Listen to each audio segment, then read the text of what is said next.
Welcome student, Rastogi online coaching classes में आपका स्वागत है। आज क्लास 12 के भौतिक विज्ञान अध्याय 1 का यह चौथा भाग है। यदि इसके पहले वाले भाग आप नहीं देखे होंगे तो डिस्क्रिप्शन में उसका लिंक है, वहां से जाकर के उस वीडियो को देख सकते हैं। तो यह प्रतिदिन शाम को 6 बजे लाइव क्लास चलता है। तो आप सभी विद्यार्थी 6 बजे भौतिक विज्ञान और 7 बजे रसायन विज्ञान का वीडियो प्रतिदिन देखिए और एक अच्छे से नोट्स को तैयार कर लीजिए। तो इस भाग में आज हम लोग पढ़ेंगे कूलाम का नियम। यह नियम मोस्ट आईएमपी नियम है। तो कूलाम के नियम के बारे में समझेंगे। तो पहले यहाँ पे नियम को पहले लिख दिया जाएगा, उसके बाद से आपको नियम को समझा दिया जाएगा। और ये नियम आपको याद नहीं करना है, यह नियम आपको बनाना है। यह नियम कैसे बनेगा आज सिखाया जाएगा इस वीडियो में, इसलिए इस वीडियो को आप लोग पूरा देखिए जिससे आपको अच्छे से समझ में आ जाए। तो यहाँ लिखेंगे इस नियम के अनुसार, इस नियम के अनुसार, नियम के अनुसार, नियम के अनुसार। अब यहाँ से जो है, अब इस नियम के अनुसार क्या है नियम, अब इस नियम को यहाँ पे नोट किया जाएगा। तो लिखेंगे दो स्थिर, ध्यान दीजिएगा, दो स्थिर आवेशों, दो स्थिर आवेशों के बीच, दो स्थिर आवेशों के बीच लगने वाले, दो स्थिर आवेशों के बीच लगने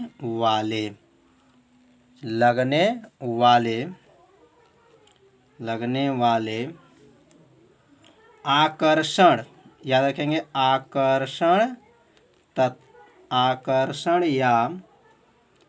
या प्रतिकर्षण, आकर्षण या प्रतिकर्षण बल, आकर्षण तथा प्रतिकर्षण बलों के, आकर्षण तथा प्रतिकर्षण बलों के,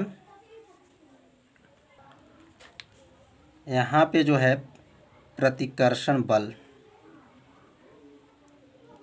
तो आकर्षण या प्रतिकर्षण बल उन आवेशों के, उन आवेशों के गुणनफल के, उन आवेशों के गुणनफल, उन आवेशों के गुणनफल के अनुक्रमानुपाती, गुणनफल के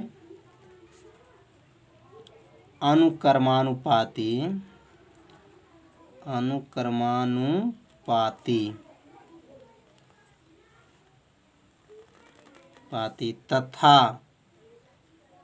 तथा उनके बीच के, तथा उनके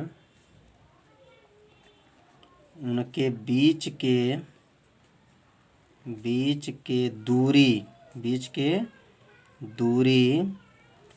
के वर्ग के व्युत्क्रमानुपाती होता है। बीच के दूरी के वर्ग के क्या होता है, व्युत्क्रमानुपाती होता है, व्युत्क्रमानुपाती होता है। तो अब यहाँ पे इसके बारे में समझेंगे यह कैसे बना है। और यहाँ लिख देंगे इस नियम को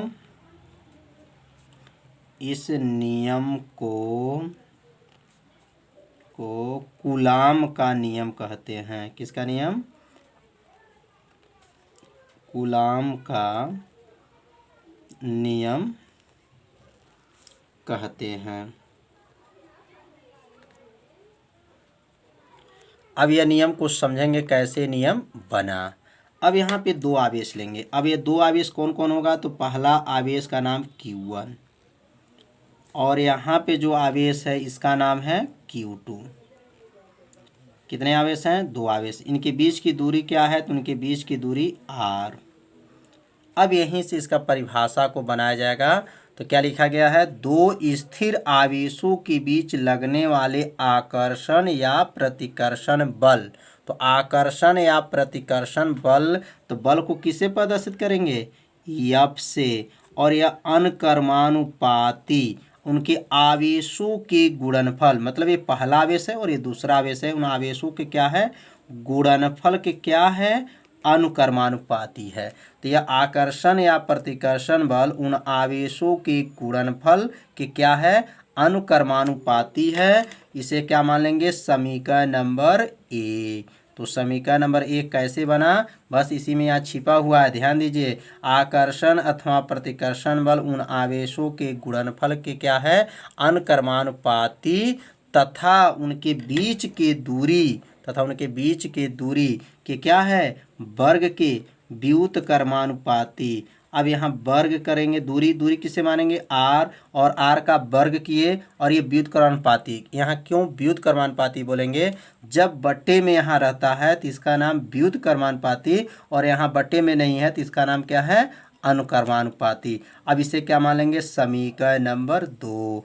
अब समझिए समीकरण 1 समीकरण 2 कैसे बना, इसी नियम में क्या है छिपा है, इसी से इसको बनाया गया है कि आकर्षण अथवा प्रतिकर्षण बल उन आवेशों के गुणनफल के क्या है, अनुक्रमानुपाती है तथा उनके बीच के दूरी के वर्ग के क्या है, व्युत्क्रमानुपाती है। अब समीकरण 1 और समीकरण 2 को जो है संयुक्त करेंगे, तो यहाँ लिखेंगे समीकरण 1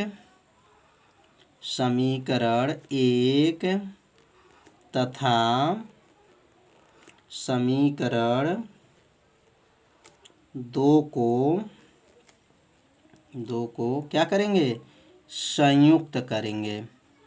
संयुक्त करने पर, जब संयुक्त कर लेंगे तो कैसे संयुक्त होगा, समीकरण 1 समीकरण 2 को संयुक्त कैसे किया जाएगा, तो बहुत आसान है। यफ यहाँ हो जाएगा यफ, चिन्ह, और यहाँ का हो जाएगा Q1 Q2 बटा आर स्क्वायर। कितना आसान है, यफ चिन्ह, ऊपर से Q1 Q2 और बटा में क्या हो जाएगा, आर स्क्वायर। जब इस चिन्ह को हटाएंगे, याद रखेंगे, जब इस चिन्ह को हटाएंगे तो यहाँ लिखेंगे यफ बराबर के, यहाँ जाएगा Q1 Q2 बटा क्या हो जाएगा, आर स्क्वायर। तो के, अब के कहाँ से आ गया, तो लिखेंगे जहाँ के कौन सी है, तो यानी देंगे जहाँ के एक नियतांक है, जहाँ के कौन सी है, एक नियतांक है, जहाँ के क्या है, एक नियतांक है। तो के का मान कितना होता है, तो याद रखेंगे के का मान यहाँ पे नोट कर लेंगे। के बराबर क्या होता है, तो के बराबर होता है 1/, क्या होता है, 1/4 पाई एप्सिलॉन। ध्यान दीजिएगा 1/ क्या होता है, 4 पाई एप्सिलॉन। ये किसका मान है, तो ये के का मान होता है। अब यहाँ के का मान यहाँ पे रख देंगे। यह प्रयोग जब किया जाएगा तो के का मान कितना निकलेगा, 1/4 पाई एप्सिलॉन 0 होता है। अब यहाँ लिखेंगे एफ बराबर 1/4 पाई एप्सिलॉन 0। ये एप्सिलॉन है, ई के आकार का है, और यहाँ का लिखेंगे Q1 Q2 बटा क्या है, आर स्क्वायर। इस सूत्र को क्या करेंगे, घेर देंगे। अब यही सूत्र क्या, किसका नियम आ गया, तो कूलाम का सूत्र आ गया। यही किसका सूत्र है, तो कूलाम का सूत्र है। तो बहुत आसान है, बस थोड़ा सा आपको क्या करना है, ध्यान देना है। समीकरण 1 और समीकरण 2 को ध्यान देंगे। समीकरण 1 समीकरण 2 कैसे बना है, तो क्या बताया गया है, कूलाम के नियम में क्या बताया गया है, आकर्षण बल और या अथवा प्रतिकर्षण बल उन आवेशों के गुणनफल के क्या है, अनुक्रमानुपाती है, उनके बीच की दूरी के वर्ग के क्या है, व्युत्क्रमानुपाती है। समीकरण 1 समीकरण 2 को क्या किया गया है, संयुक्त किया गया। तो एफ मिलकर के एफ हो जाएगा, चिन्ह हो जाएगा, Q1 Q2 बटा आर स्क्वायर। देखिए एफ उतार दीजिए और चिन्ह को उतार दीजिए, Q1 Q2 बटा आर स्क्वायर। बस इस चिन्ह को हटाएंगे तो क्या लिखेंगे, के, जहाँ के कौन सी है, नियतांक है। के का मान क्या होता है, 1/4 पाई एप्सिलॉन 0 होता है। अब के जगह 1/4 पाई एप्सिलॉन 0 रख देंगे। Q1 Q2 बटा क्या हो गया, आर स्क्वायर। ये जो सूत्र बना ये किसका सूत्र है, तो कूलाम का सूत्र है। तो समझ में आ गया होगा कि कूलाम का नियम क्या है और इसके सूत्र का निगमन कैसे हुआ है। अब यहाँ अपसाइलम जीरो आ गया, तो अपसाइलम जीरो का क्या नाम है और 1/4 पाई अपसाइलम जीरो का भी मान होता है। तो यहाँ पे कुछ विशेष में इनको याद रखेंगे कि अपसाइलम का नाम, अपसाइलम का मात्रक, अपसाइलम का बीमा और यहाँ पर 1/4 पाई अपसाइलम का कितना मान होता है। अब इसके बारे में समझेंगे। तो यहाँ लिखेंगे अपसाइलम जीरो, ध्यान दीजिएगा अपसाइलम जीरो का नाम है वैद्युतशीलता। क्या नाम है? वैद्युतशीलता, या लिख सकते हैं निर्वात में वैद्युतशीलता। वैद्युतशीलता इसका नाम है, याद रखे रहिएगा। किसका? अपसाइलम जीरो का नाम क्या है? वैद्युतशीलता, मतलब निर्वात में वैद्युतशीलता इसका नाम है। अब इसका मात्रक ज्ञात करेंगे, इसका बीमा ज्ञात करेंगे और इसका मान भी ज्ञात करेंगे। अब यहाँ नोट करेंगे वैद्युतशीलता अपसाइलम जीरो का मात्रक एवं बीमा। तो इसका मात्रक एवं बीमा क्या होता है, अब इसको सीखेंगे। तो अभी हम लोग पढ़े हैं कूलाम का जो सूत्र होता है, क्या पढ़े हैं कूलाम के सूत्र से? F बराबर क्या सूत्र है? 1/4 पाई अपसाइलम जीरो, और क्या पढ़े हैं? Q1 Q2 बटा क्या है? R square.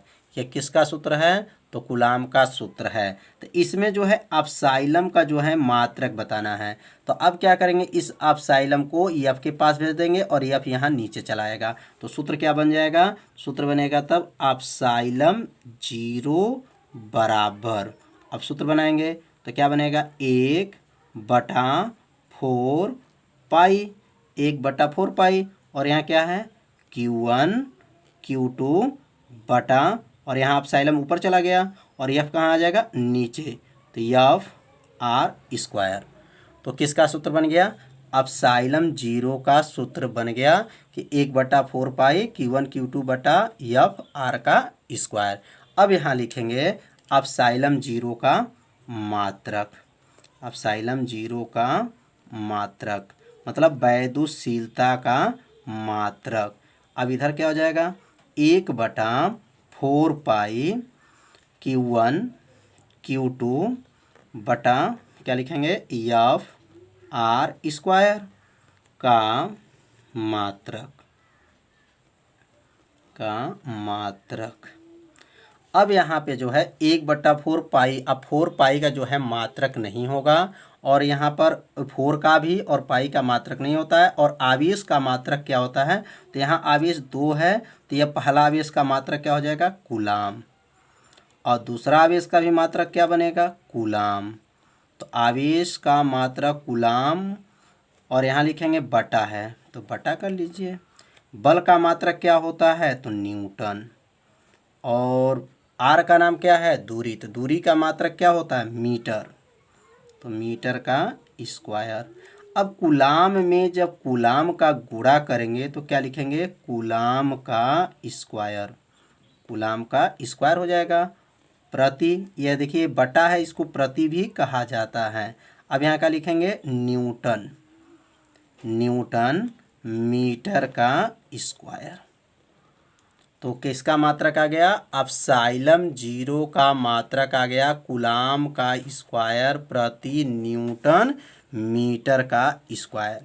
अब हम लोग सीखेंगे अपसाइलम का बीमा क्या होता है। तो अपसाइलम जीरो का बीमा, अपसाइलम जीरो का बीमा बराबर हो जाएगा 1/4 पाई, यहाँ लिखेंगे Q1 Q2 बटा F R स्क्वायर का बीमा। अब यहाँ बीमा लिखेंगे तो बीमा कैसे लिखेंगे? तो अब यहाँ पे जो है बराबर कर लेंगे। 1/4 का पाई का बीमा नहीं होगा क्योंकि ये नियतांक है, इसका बीमा नहीं होगा। और यहाँ आवेश है तो पहला आवेश का क्या होगा? AT। बीमा को याद रखिएगा, बड़े कोष्टक में लिखते हैं AT। यहाँ 2 आवेश है इसलिए 2 बार लिखेंगे AT बल का बीमा क्लास 11 में आप लोग पढ़े होंगे।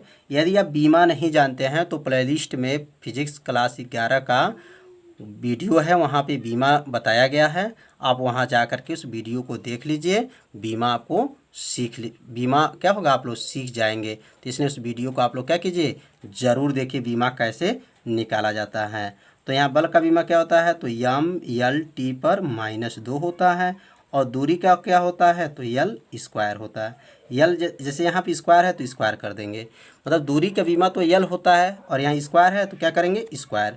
अब इसको कैसे सॉल्व करेंगे, तो यहाँ पे देखेंगे A कितना है, तो यहाँ पर A जो है 2 है, तो यहाँ लिखेंगे A का स्क्वायर हो जाएगा, T का स्क्वायर हो जाएगा, बटा हो जाएगा, और नीचे कितना है, तो M और L देखेंगे 1 और L 2 मिल के कितना हुआ, L के पावर 3 T के पावर -2।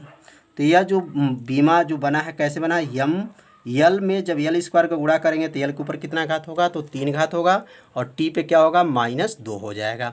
अब क्या होगा, यह ऊपर जाएगा, M ऊपर जाएगा, L ऊपर जाएगा, T ऊपर जाएगा, तो अब बीमा क्या बन जाएगा, तो M के पावर 1 है, जब ये ऊपर जाएगा तो क्या बनेगा, M का इनवर्स हो जाएगा। L ऊपर जाएगा तो L के पावर -3 घात हो जाएगा, -2 घात, और यह -2 घात जब ऊपर जाएगा तो +2 घात होगा, तो 2 घात मिलेगा तो कितना हो जाएगा, T के ऊपर कितना घात, 4 घात हो जाएगा, और एक ऊपर कितना घात है, तो एक ऊपर 2 घात है। तो यह किसका बीमा आ गया, तो एप्सिलॉन 0 का क्या गया, बीमा आ गया। तो एप्सिलॉन 0 का मात्रक और एप्सिलॉन 0 को बीमा आप लोग को समझ में आ गया होगा। यदि आपको समझ में नहीं आ रहा होगा तो वीडियो को एक बार और देखिएगा, जिससे आपको पूरा समझ में आ जाएगा। अब हम लोग सीखेंगे एप्सिलॉन 0 का मान कितना होता है। मान को याद रखे रहिएगा, क्योंकि जब हम लोग न्यूमेरिकल पढ़ेंगे, जब सवाल इस पे लगाया जाएगा तो एप्सिलॉन 0 का मान का प्रयोग किया जाएगा।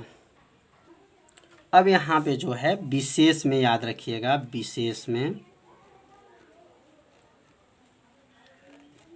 विशेष में अब पहला याद करेंगे कि एप्सिलॉन 0 का मान कितना होता है। तो याद रखिएगा एप्सिलॉन 0 का मान, तो एप्सिलॉन 0 का मान होता है, बराबर करके लिखेंगे 8.85 गुणे 10 के पावर -12। क्या होता है, 8.85 गुणे 10 के पावर क्या होता है, -12 होता है। और इसका मात्रक क्या पढ़े हैं अभी, तो इसका मात्रक अभी बताया गया है कि क्या बताया गया है,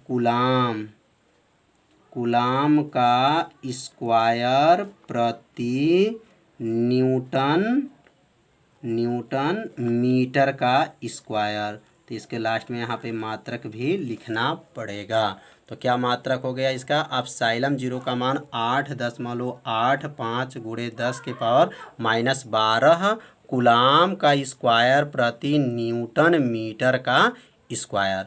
तो समझ में आ गया होगा। अब एक मान और याद रखेंगे कि 1/, ध्यान दीजिएगा, 1/4 पाई एप्सिलॉन 0 का मात्रक क्या होता है, तो इसका मात्रक भी आप लोग याद रखिएगा। किसका, 1/4 पाई एप्सिलॉन 0 का मात्रक याद रखेंगे, बस इसका उल्टा कर दीजिए, मात्रक क्या हो जाएगा, न्यूटन मीटर का स्क्वायर प्रति क्या हो जाएगा, कूलाम को याद रखिएगा C से प्रदर्शित करते हैं। तो यहाँ न्यूटन को यहाँ न्यूटन को किससे प्रदर्शित करेंगे, N से, और यहाँ मीटर को किससे प्रदर्शित करेंगे, M से, और कूलाम को किससे प्रदर्शित करेंगे, तो C से प्रदर्शित करते हैं। तो यहाँ प्रतीक में लिखना चाहें तो लिख सकते हैं कि N, यहाँ N हो जाएगा M, और यहाँ पे क्या होगा, C। तो 1/4 पाई एप्सिलॉन 0 का मात्रक याद रखिएगा, न्यूटन मीटर का स्क्वायर प्रति क्या होता है, कूलाम का स्क्वायर होता है।